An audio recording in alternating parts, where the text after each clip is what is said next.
Good afternoon, everybody, and welcome. It is an absolute pleasure to have you all here today. First off, start by saying I hope that you're all staying safe and staying at home during this very challenging period. I'm very happy to have Muhammad Chbib here today with me to talk about a subject I think is very important in the current environment that we're in. I've been receiving a lot of feedback from founders, governments, corporates, people across the board, and you're hearing a lot of stories about how do you manage your staff in the current crisis. And I'd like to welcome Muhammad and thank him for joining us today. And for those of you that don't know Muhammad, I mean, he's a seasoned entrepreneur, he's a business leader. He started his first startup back in 1998 in Germany, joined McKinsey between 2004 to 2011, where he became the CEO of Suqar, which is a leading online fashion platform that was later acquired by Souq.com, now Amazon, where he then went on to work for the Sira Group, where he employed over 1,000 people across the whole of the region. And he's currently leading Tradeling, a new startup that was founded recently, which we'll get some insights on, where he's been in heavy growth mode just before hitting the crisis. And so it's interesting to hear from somebody that is very human-centric in his approach, who has a lot of insights, but has also been through not only a period of growth and heavy growth, but also one where he's experienced both the 2000 .com bubble as well as the recent crisis in 2008. And hence I thought it was someone with a lot of experience that we could learn from. So thank you very much, Muhammad, for joining us. My pleasure, Philip. Thanks for having me. So I want to jump right in. The structure and format of the webinar is 20 minutes of Q&A between you and I, just to get the ball rolling, and then we'll open everything up, open it up to people that can then share their Q&As with us. And I guess the first question is, at a high level, given that you had all of this experience in the previous crises, let's just start with a very simple question. What are the top 3 learning lessons that you had and experiences that we can really learn from in this discussion with regards to talent management specifically? I think if I focus on the times of crisis and what you learn in times of crisis, and I think this is the biggest learning that you have, is the toughest thing you can do as a manager is to lay off people, period. And when a crisis hits you, you need to lay off more than one person, which makes it so extraordinary, and it's such an extraordinary challenge. The other thing that you learn, and I think this is another thing specifically for startups, is cash is king. You learn it in good times and in bad times. The more cash you have, the more likely will you strive as a startup in the future. And in times of crisis, if you don't have cash, that's it. No one will give you cash. It's as simple as that. And the third thing is, that's maybe tied to the second, dealing humanly in a human way with people, I think, is essential, which in crisis mode usually comes out very, very explicitly, especially on the investor side. When investors care only about returns, it makes it difficult for you as a CEO to execute in a much more humane way what you would usually do. Okay. And let's just start at a high level. There's different stakeholders right now trying to understand the ecosystem with regards to hiring, and each one has a certain responsibility. So for any of the investors that are on the call, I mean, what is the role of an investor when it comes to supporting startups in the management of staff? I think what an investor can do is 2 things. Number 1 is coaching, especially young founders that have never done anything close to that. And for that, the investors need to be more mature. In order to be a credible coach, you need to have the maturity and the experience level that allows you to coach a mentor. If they cannot do it themselves, they need to tap into their network, the global network, to bring people on board that can help you go through this, if it's feasible. The second thing that investors can do, and I think this is equally important, is to take a look at their own P&L, to take a look at their own fund and fund structure and profit expectation, and sacrifice profit in order to help the portfolio companies survive. I think the most successful investors in history, they stood by their founders, and they stood by the healthy, at least, startups, especially during times of crisis. I think this is the key role of investors, help to understand how you can reduce costs on the staff body in a good way. And the second thing is provide enough cash to survive through the crisis. And it's interesting, Sharif was on the call a couple of weeks ago, and he was saying that it's very important for all startups to stay close to their investors. I mean, leverage that network, Yes. leverage their experience, leverage how they can support you. Another very key stakeholder is the government. I mean, ultimately, governments across the whole of the world, if not the region, are really trying to work out how to support companies. Ultimately, Sharif also made an excellent point, which you mentioned to me previously. The people that need to be taken care of are the staff members. It's the people, after which the companies can help them. But what role can governments really help in supporting in this space? I think there's various things governments can do, but as you said, the people that are weakest in the food chain are the ones that need to be saved. The others need to be supported, and the people on top of the food chain, they need to be pushed to help others. I think this is, in a nutshell, the role of government. I think Sharif is a very wise guy, right? So when he says things like that, this is the truth. Ultimately, how does it translate? It translates into governments all across the world. You see that all around the world, they're setting up stimulus packages to basically fund the entire ecosystem so that this thing doesn't break down completely, right? When people are out of cash, they don't consume. When they don't consume, they cannot buy things. When they don't buy things, companies don't make profits. When they can't make profits, they don't hire people. It's always this ecosystem that needs to keep on running. And I think the major difference that I see between 2008, where you had a financial crisis where banks basically were sitting on bad loans, what you have right now is you have a grassroots crisis where people are running out of cash. People and small businesses are running out of cash. And if that hits us hard, it's very, very difficult to rebuild. So what you need to make sure is that very, very few small business owners have to shut down, and as many people as possible keep their jobs. You can do that through free loans, deferring payments for government fees, or even canceling those payments. And you see that in UAE, they have started doing that actually on multiple dimensions, right?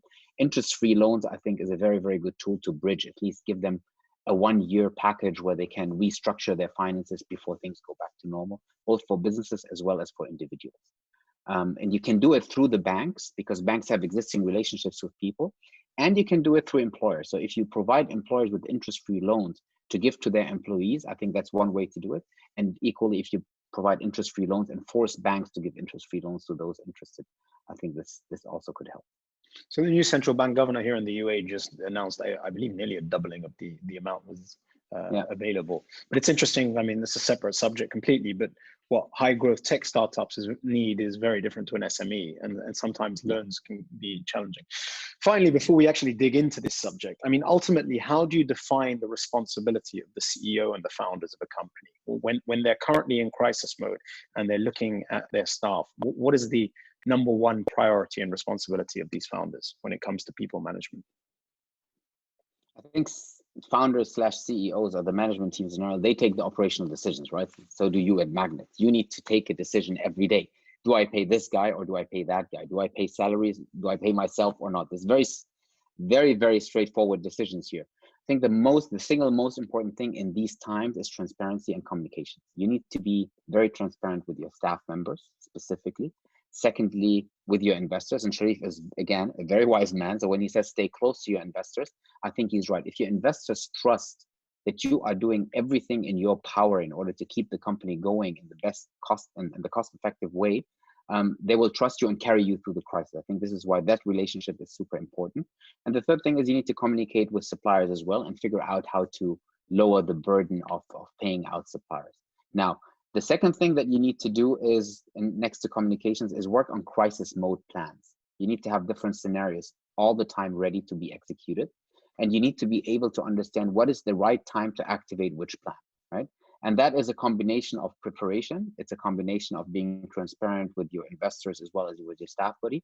And it's observation of what's going on in the market. Now, if you look at the current crisis, what I do is I look at the crisis, I look at the world. I think I've never been so addicted to news as I am now. I usually read a lot of news and watch a lot of news, but right now, you literally look at every country surrounding UAE or Dubai specifically. You look at Europe, you look at the East, China specifically, and you look at the US and what's happening. And then you try to estimate for yourself, okay, worst case scenario is 2 months. No, worst case scenario is 4 months. And then what you do is you adjust your planning based on that. But it's an interesting plan question. Needs to be transparently communicated. I wanted to jump into this because I mean, one of the things that Mhm. people keep on saying. So, I mean, I have a few investors and I think I've received emails from nearly all of them. And many of the investors are talking about like, do a SWOT analysis and manage your runway. And it's quite interesting. Nobody's actually kind of quantified. What does that mean? When you talk about runway, what is a challenging runway? What is a comfortable runway? I mean, how do you look at runway and see how to manage that as a CEO before you start taking specific decisions? What's a benchmark here that we can think about? When I mentor startups, I usually say, look, each funding round should last for 1.5 to 2 years, roughly. That's roughly how you need to plan your funding. Depends on how fast you grow. In super hyper growth companies, probably you look more at 1 year runways, and then you already have the next funding round. Now, a healthy startup probably needs about 6-month fundraising cycles, right? Which means if you have 1 year runway, you're in a pretty good position. Now, there's different setups. Like you have startups that have a committed investment of a couple of $1 million, but they have agreed to monthly drawdowns on this budget. Happens quite often, right? Or quarterly drawdowns on budget. You have a commitment, but you only get monthly payments. So your runway is 1 quarter or your runway is 1 month. What happens now in the times of crisis? And remember my first point, ethical investors and investors that carry you through the crisis and a good relationship becomes even more important because it's easy for them to say, no, I'm not going to transfer. Do whatever you want. File Chapter 11, whatever it is. So it's super important to keep a runway cash on the bank that carries you through a cycle. And the cycle usually is a recession. Let's say not a crisis like this one because it's extraordinary, but the recession usually is maybe 2 quarters, 3 quarters, 4 quarters, and then things go up again, right? So 1 year usually is a good runtime, I would say, that you're safe with, because then after 3 months down the line, you can react and you can advance your fundraising efforts, for example, or cut costs in an effective manner. If you have a runway of 2-3 months now, it's difficult. Yeah. And I guess that's exactly it. I mean, not only is it challenging now, but it's challenging to fundraise now. I mean, I haven't got a crystal ball and it's hard to predict when things are going to get better. But I mean, ultimately, you need to almost be able to try and survive till September. And then if you're looking to fundraise, that's your best opportunity, hoping that the region comes back to some element of normality. What's interesting is that like for tech companies, because you're not, well, depending on the tech company, but the majority are not necessarily capital intensive, 80% of the costs that you can actually take actions on tend to be human capital. I mean, out of interest, what is the human way of, as a founder, of the process of kind of letting go of staff? I mean, it's a very difficult, emotive subject, but I mean, how do you humanize it as opposed to like robotically taking decisions? Yeah, it's interesting. In the past couple of days or weeks, I have received so many phone calls or messages from people I know, or even random people over LinkedIn that have shared their experience with me. You can't imagine how many people at the moment fire people over SMS, WhatsApps, emails without even having any personal interaction. Can't imagine how many CEOs send HR departments ahead or other like team leads, basically to manage the process. Now, ultimately, what do I believe? I personally believe that in a time like that, you need to show leadership. And your leadership basically is your core leadership team with the CEO at the helm of it. If you have a CEO, if you have a structure with a CEO and leadership team, the CEO needs to stand for the decision of the company, explain the decision. So you need to be extremely honest. You need to be extremely transparent. And that is something that you need to be very early on. And the next thing you need to face the persons you have to let go, and you need to carve out time to do that, no matter what, right? So if you think about it, you need 10 minutes to tell someone that it's crisis. Unfortunately, I have to let you go. You need to take this 10 minutes. You need preparation time, you need follow-up time, which means per hour, you can maybe lay off 5 people, which gives you 40 people per day. Even if you fire a couple of 100 people, you can do it yourself within 1 week. It And I think sounds that's very, very hard, right? But it is something that you have to do. You owe it to the people that sacrifice their private life in order to work for you and make you successful.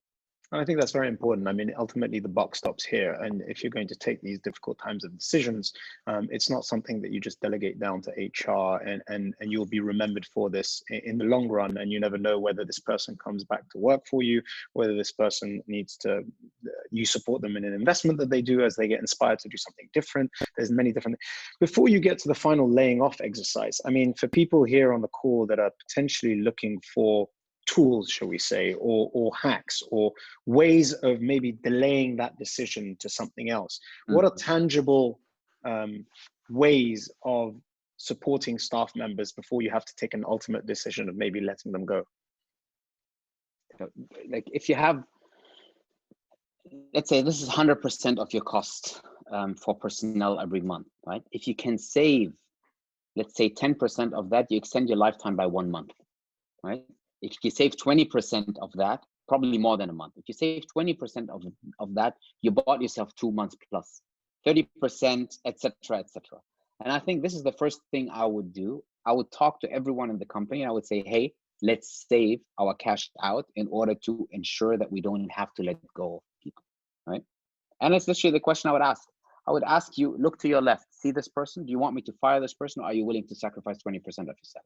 And the way I would go about it is pretty much the same way that you see now all over social media that I think Ahmad has published or an email there, where you say the top sacrifices more than the bottom. The lower part of the staff body doesn't sacrifice anything, because these are the people that need it, and usually these are people that fund their families in other countries as well, so they are in desperate need of the money.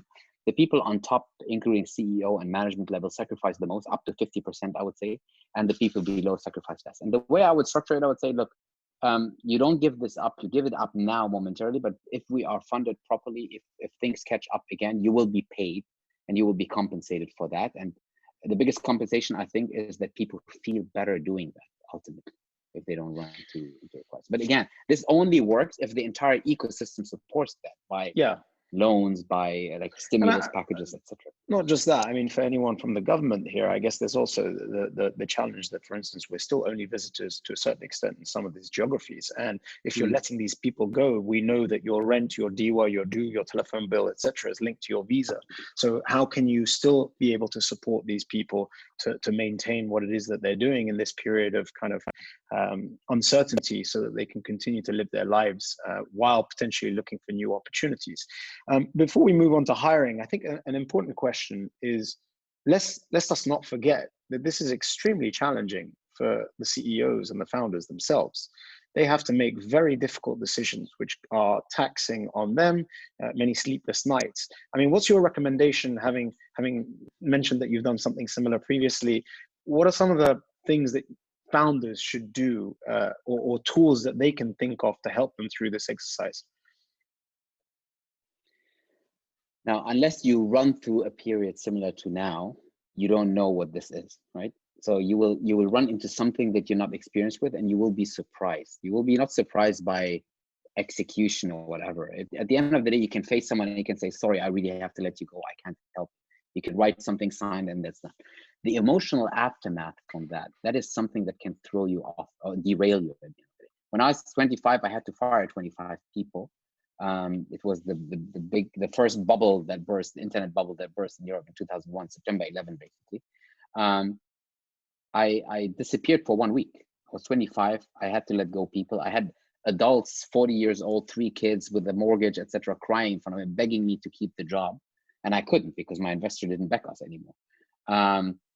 I figured out years later that I had a breakdown, basically a nervous breakdown, or I called burnout. I think in modern language, you would call it burnout. I think what you can do is you need to have a very healthy friend circle, family circle. That's 2 things. So if you're married, your wife or your husband is really important, or your spouse in general is super important. Your friend circle needs to carry you. You need to talk about it. You need to really be able to express these emotions. And I really urge everyone to seek professional advice as well. I think professional advice is something very, very valuable. A lot of us think that, you know, you're stigmatized when you do that, but I think that's super essential. There's a lot of psychotherapists here that focus actually on business people. And I know a couple of very, very senior, I'm talking Fortune 500 people, that tell me this is the most normal thing I've done in my life, is to seek advice of someone who just sits in front of me and listens to my emotions, right? And asks me, how did you feel? Nothing else, because no one expects you to talk about your feelings. You need to be the tough guy and the tough woman. But when you show feelings, this is something that is very rare. And especially in this situation, it's not feelings. It's a roller coaster that no one can imagine. And I think I would love to have a session at some point to discuss the mental health issues around the current situation. And if there's anyone that you can recommend that would join a webinar, I would be welcome to it. Now, you're in a very interesting position. You're actually hiring. at the moment, because you recently started and you were meant to accelerate very quickly. How's your hiring plans changed? Have you had to adjust things based on the current circumstances? How do people that are still in growth phase with cash in the bank change their approach to hiring in the current situation? Yeah, that's an interesting question. Now we have had plans that we had agreed with our investor, and our investor is part of the Dubai government, so it's a governmental institution, and we had planned by today to be about 100 people. And we did our beta launch when we had the Gulf Food, the conference, the exhibition. And in Gulf Food, I noticed that Chinese companies are not participating, right? And the Wuhan stories came out, and we immediately hit the brake, basically, right? So today we're 50. So we cut the hiring by 50% essentially and slowed down everything in anticipation of something bigger to come on the horizon. It was very, very clear to me that the 15 to 20 hires that we wanted to make, we can't do. So we slowed down the numbers to probably 2 to 5 hires a month. That's number one that we've done. What I'm doing right now, because we need these people. So when you ask about, look at yourself in the times of crisis, do a SWOT analysis. What we've done is we said, okay, the market will break down. Let's use this time early on in our startup life cycle and focus on really fixing the platform, building technology for the future, investing in the next 6 months of the year rather than the first 6 months of the year. And that's what we're doing. So we need engineers, we need product managers. We don't need business development people to the outside anymore. Marketeers are much less. So we're trying to conserve our strategic layer of marketing, but we're not hiring marketing execution at the moment.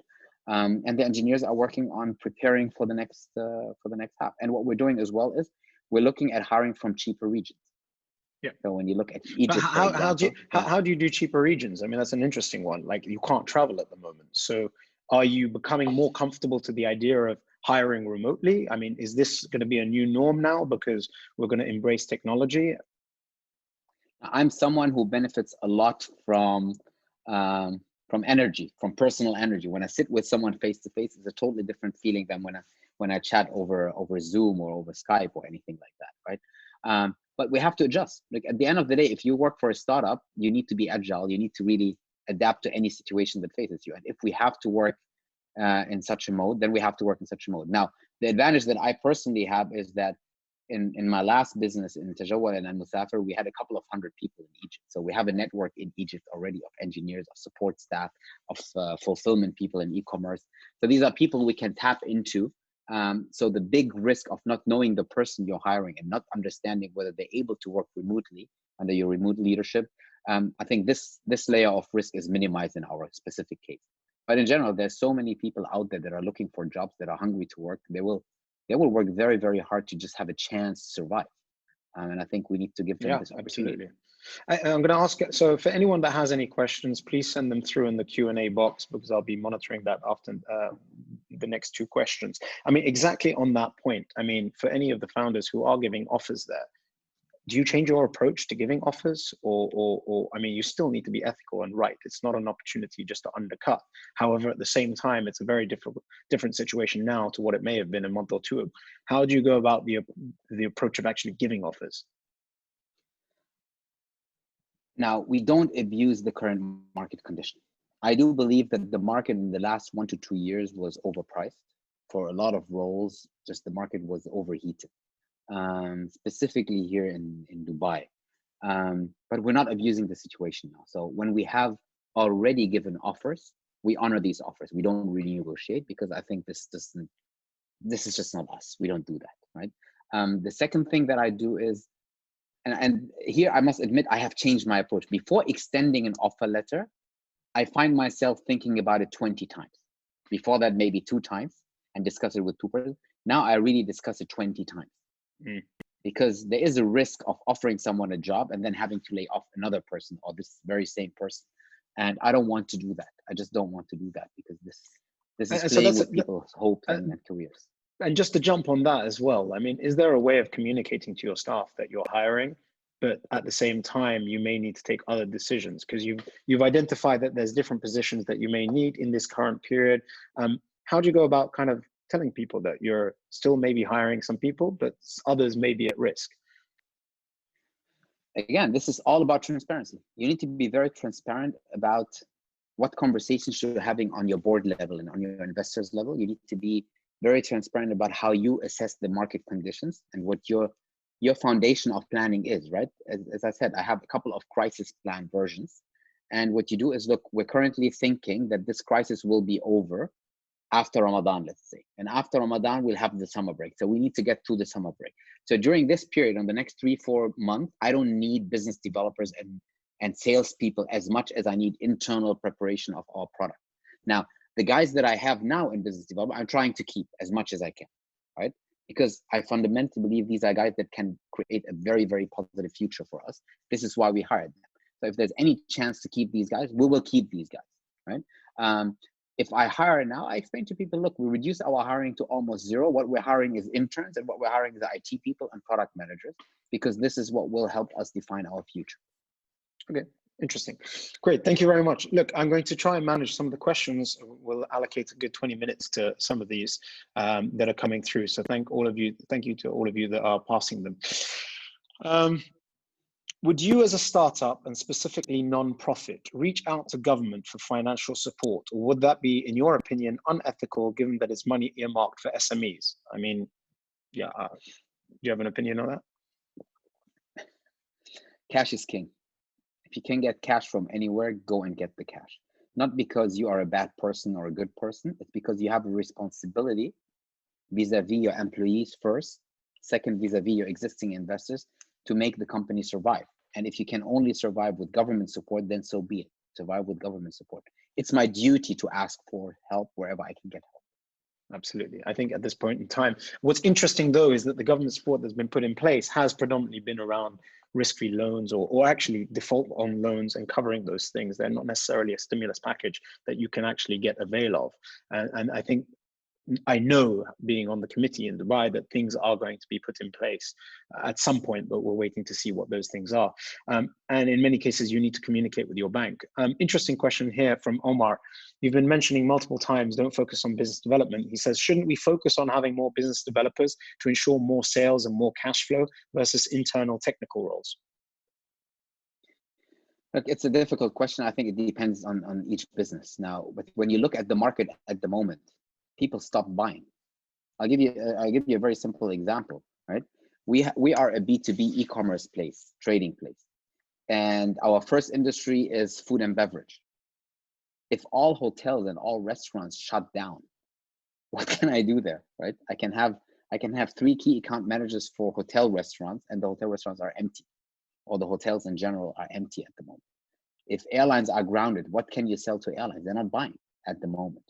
So you need to figure out either other sectors that are still buying and selling and then work these sectors, or you need to invest in your future and try to survive without generating any sales for a while. I think it's quite interesting is that people just need to also double up. I mean, I have an awesome team and some are really helping me out in BD at this point of time. I'm doing a lot of BD. Does it justify hiring a BD person specifically or more BD? Maybe not, but people have to be very flexible in this environment so that you can maintain the cash flow and be stronger to come out of it. An interesting question here, which I think is an ethical one, but I'll share it. How can you trust employers to pass on stimulus finance, such as interest-free loans, onto their staff? So challenging. The question here is, who are you asking? Are you asking the government that is giving these stimulus packages, or are you asking an employee to judge his own employer? Now, if you have doubts that you are working for the right employer, you shouldn't have been working there in the first place. That's one. Now, given the crisis and you're working for a bad employer, you need to figure out a way to get your money. If the stimulus package is designed to benefit you, you need to make sure that you get this by talking to government and making sure that you leave this employer very soon. Now, having said that, I don't think any employer that gets this stimulus will have any room to navigate and use the stimulus other than for the purpose that it's designed for. And I think the government will make sure that it's used in the right way. Here's a very important question. Letting go of people involves, especially here, paying significant sums of end of service. How would you go about handling this? And wouldn't this put you more in the hole having to pay that as opposed to keeping them on? I think there are, now I've looked at directives coming from the Ministry of Labor recently that are easing up this end of service bit in the times of crisis. That's one thing. Second thing is, in general, my personal philosophy is try to avoid laying off people as much as you can. In my very specific situation right now, our company is less than 6 months old or 6 months old. So most people are still in probation. So it would not hit us anyhow. Having said that, if we have any means to help people out by paying them an end of service, even if we don't have to legally, we would do so. I would give up my entire salary just to help 2, 3, 4, 5 people come, even if it's only 1 week for each person. But mentally, you can't go through such a period without really making sure that everyone somehow survives. You just can't. What's your opinion here? And I actually had this conversation earlier with some entities in the UAE. Given the rise in remote working and increased risk of hiring people, do you see an upcoming boom in freelance contracts? And what is a freelance contract that should be created specifically, for instance, in the UAE?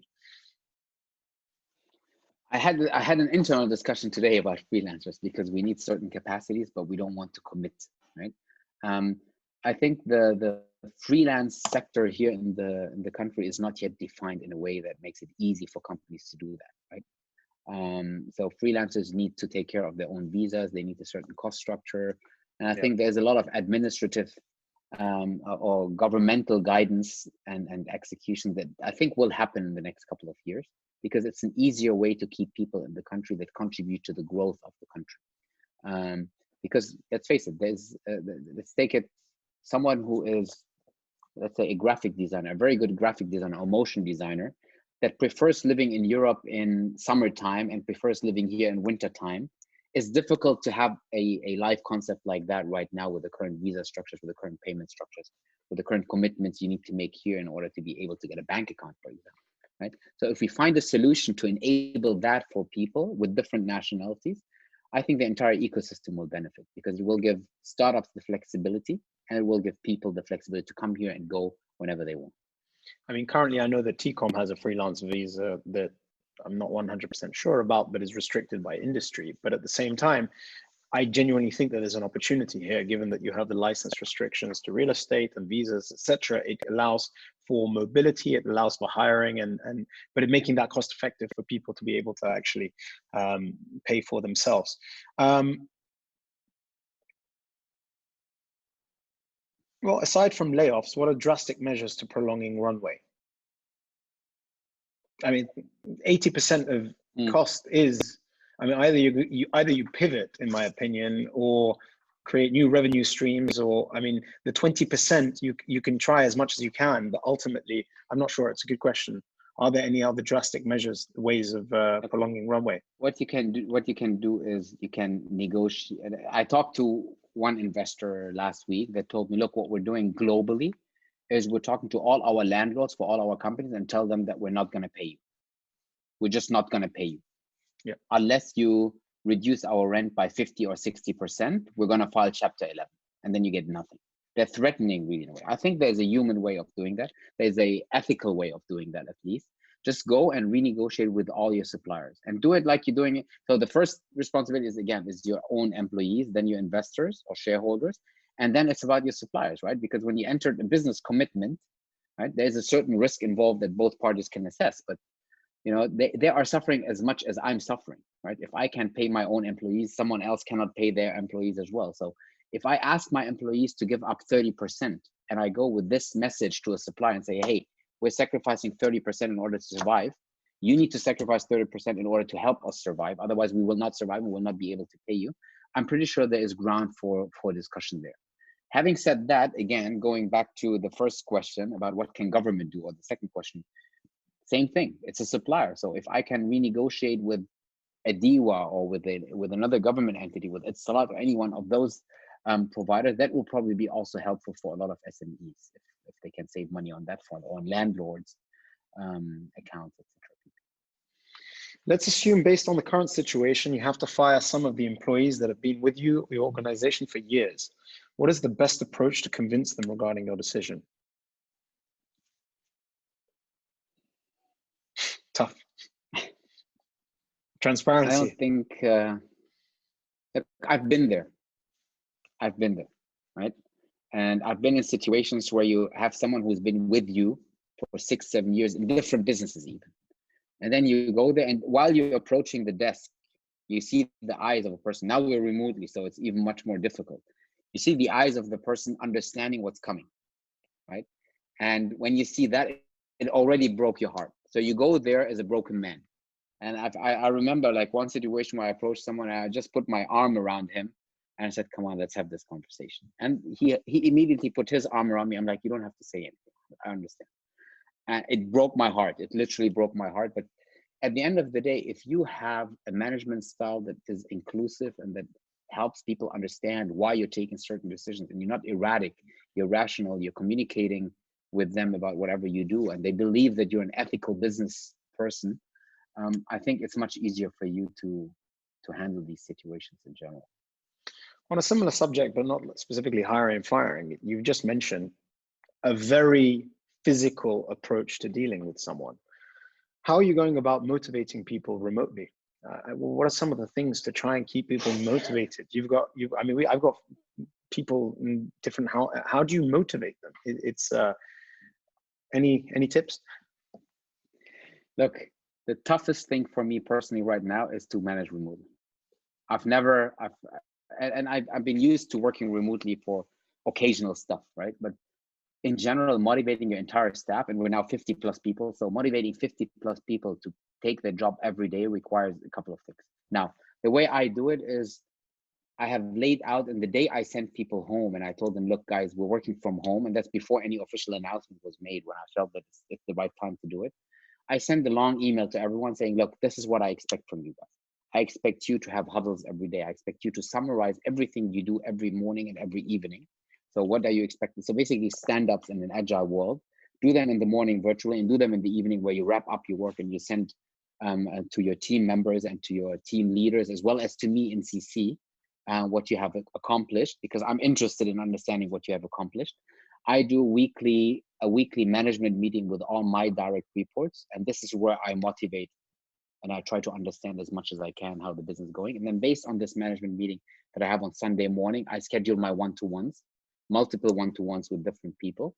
And then with the people that don't report to me, also occasional one-to-ones wherever it's necessary, in order to energize them, show them that I value their work, understand what they have delivered, understand why I can remove bottlenecks, etc.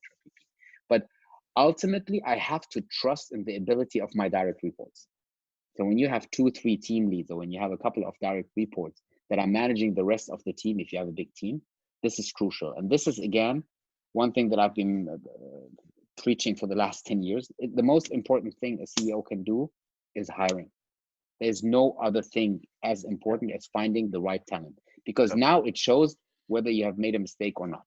And I'm so fortunate to have a team that just is functional. Like even if I went offline for 2 weeks, probably no one would notice.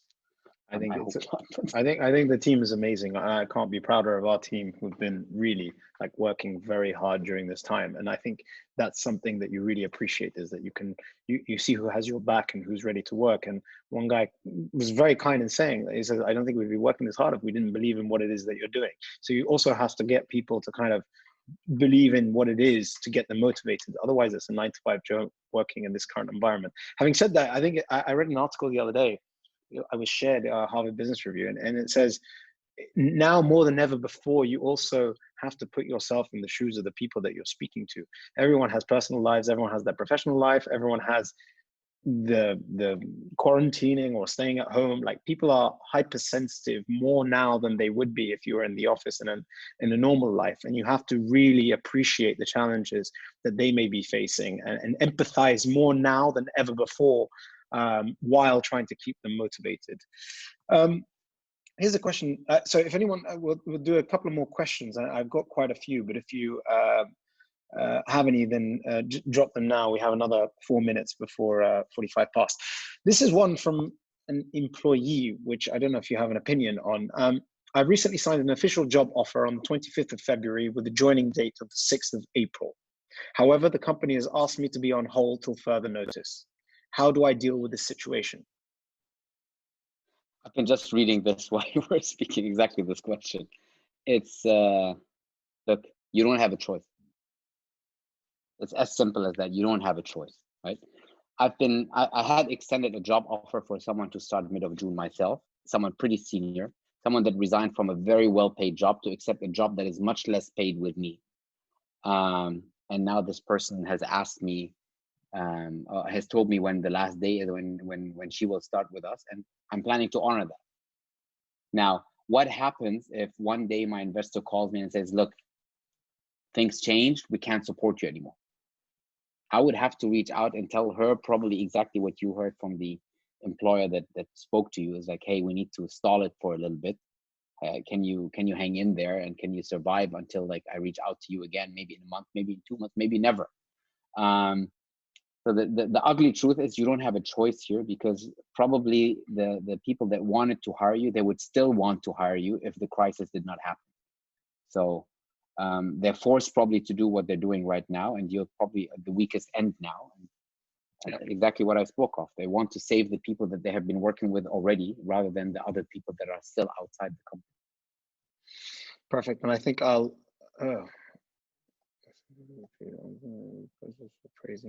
fundraising.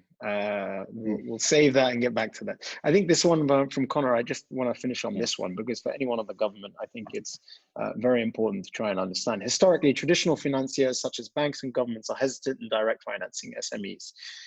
Do you expect meaningful injection from banks to SMEs and startups? I mean, if I can just jump in, I think that having been on the committee here, when it's discussing with startups, one of the biggest challenges is that a high growth tech startup is very different to an SME business, and they have different needs and requirements, and they almost need to be divided in terms of policies. For many of the high growth tech companies, it's to try and help development, it's to keep retain talent, it's for payment transfers to be more efficient and cost effective. For any B2B business, cutting down procurement, cutting down payment terms so that injected into liquidity. But to that question, Mohammed, do you have any views on banks as a meaningful resource for growth tech venture-backed startups? Now, when we talk about banks in this region specifically, it's a different story, right? Banks play a massive role in places like Europe, right? And they help a lot. They could help more. Even there, they could help much more than what they're currently doing. Banks here, they have a different way of assessing risks and being efficient at deploying funds. It just, everything here takes so much more time. And it's, in my view, so I personally, I would rather go bankrupt than ask a bank for a loan. That's me personally. Now, that contradicts what I said before, that it's my duty to ask anybody to get funding, but I won't get through the forms that they want me to fill out, to the 15 people that I talk to that never get back to me, et cetera, et cetera, et cetera. I think this needs to be fixed. And I think government can play an essential role by setting certain targets, because ultimately the central bank funds this. And if the central bank funds the loans that banks give at one point, they can set certain conditions in terms of service levels, in terms of how they react to certain requirements and requests by the startup industry. And what you can do is you can say a certain share of your balance sheet needs to be deployed into the innovative sector, into the startup sector, etc. PP. And then they are forced to think about solutions that actually work. Perfect. Last question, because I think it's interesting, which I'm going to combine with mine. Will the period of unemployment due to COVID-19 impact your job hunt in future after the pandemic settles? And actually, linked to that, if we're the government, what do you do about the trust? Are we going to see a mass exodus of unemployed people here to their home countries because they want to find and seek opportunities there? Or do you think people that coming out of this will still try to look for opportunities here? From a trust perspective, what's your view on the people that have been laid off and their opportunities to stay within the UAE? I think, honestly, I think it all depends on the stimulus that we put in place here. Because again, and you know it and I know it, if you run out of cash in this place, it's very, very difficult to survive for 5, 6, 7 months without having really a cushion that is huge. I think there's a couple of components. One of them is your visa situation needs to be managed. That's one thing. The second thing is you need to manage your bank account, because usually with the termination, they block your access to your funding or to your finance unless you have a new Emirates ID, etc., etc. So these things need to be resolved, and this can be resolved by government. The second thing is the ecosystem needs to be able to carry all this unemployment. And what do I mean? I mean that the unemployment probably comes from two components. One of them is the large corporates laying off people. And this is something that will bounce back sooner than later with the stimulus package. But then the much worse part is the SMEs that are going out of market right now. These to bounce back and come back with new businesses being created that can afford actually hiring people, that is a very, very difficult thing that will probably take months or years to come. And I think this is probably the biggest challenge that government faces at the moment. How do I avoid this grassroots crisis? And I'm pretty sure that they're not sure. I know that they're very, very aware of this and they're fighting it with all they have. So let's see what the next couple of weeks will bring. Exactly. I think they need time to formulate it. I know that they are, and yes, it's taking time. But the thinking goes into the right direction, though. Yeah, absolutely. And they're very conscious of all of these points. It's just waiting to see what's done. I'm going to end it there. Thank you very much, Muhammad. I don't know if you have any jobs that you would like to share with us that we can share with the community on MAGNiTT. If you are hiring, I would like to thank you. I think you're honest, you're frank, you're straight to the point, and it's a very emotive subject. And I think I found it extremely beneficial, and I hope everybody on the call did. We'll be sharing this video later on our website for anybody that would like to recap it.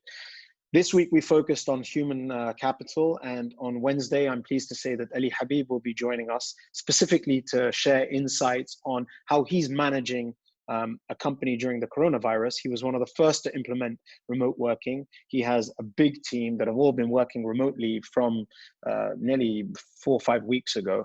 And I want to ask him questions specifically on the subject we didn't discuss here, but that Muhammad touched upon, which is how do you manage, motivate, and drive, and what are the tools to help you enable growth during this period. But I would like to thank Muhammad again for your time and your honesty. And I hope you all stay safe. I hope you all stay home during this period. And if you have any feedback on the sessions, any speakers that you would like us to invite, or any topics that you would like us to do, we've doubled down to 2 webinars a week for at least the month of April to try and support you during this exercise.